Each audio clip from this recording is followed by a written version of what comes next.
Monsieur le Président, chers collègues, je suis conseiller régional et non pas conseiller mondialiste. Et pour cela, je souhaite que nos agriculteurs et éleveurs se portent le moins mal possible.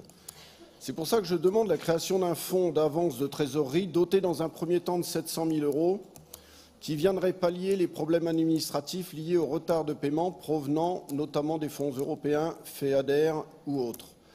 Car aujourd'hui, dépouillés du fruit de leur travail par les industriels et la grande distribution, broyés par les traités de libre-échange, les agriculteurs payent un lourd tribut du fait de décennies de choix politiques idéologiques. Notre agriculture est malade et une de ses pathologies est claire.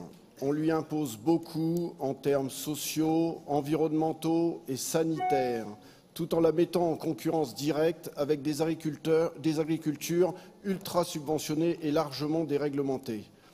Avec plus de concurrence mondialisée, couplée à plus de réglementation européenne, nous aurons moins d'agriculteurs. Produisons mieux, mais ne payons pas plus. Seulement le paradoxe est total. À l'heure où notre assiette se compose de façon croissante de produits importés, pourquoi ne sommes-nous exigeants que vis-à-vis de notre agriculture nationale? Par exemple, pourquoi ne pas demander que la fin du glyphosate concerne l'ensemble de nos importations plutôt que notre seule production? Il m'est aujourd'hui inconcevable qu'au XXIe siècle, on puisse mettre fin à ces jours à cause d'un mal-être rural. Donc il est urgent de délaisser le libre-échange pour le remplacer par un juste échange reposant sur le localisme.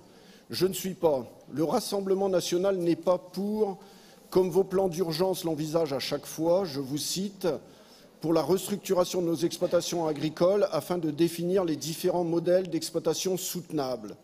Parce que nous n'arriverons jamais à être concurrentiels avec des pays comme l'Ukraine, la Russie, l'Argentine ou le Brésil.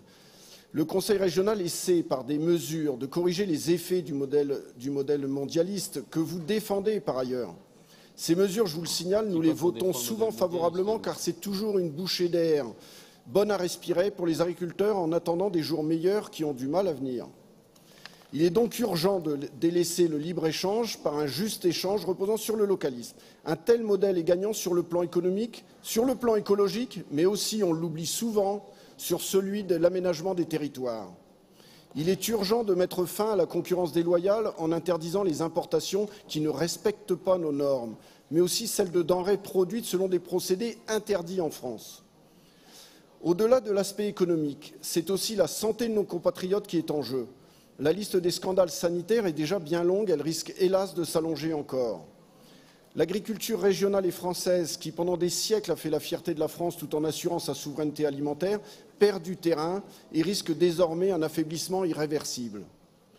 Quant à moi, je dis clairement, d'autres choix sont possibles. Oui, nous pouvons retrouver la souveraineté alimentaire. Oui, nous pouvons redevenir une grande nation agricole. Oui, nous pouvons permettre aux agriculteurs de vivre à nouveau de leur travail. Enfin, oui, nous pouvons lutter contre le changement climatique grâce au localisme et au protectionnisme. Merci.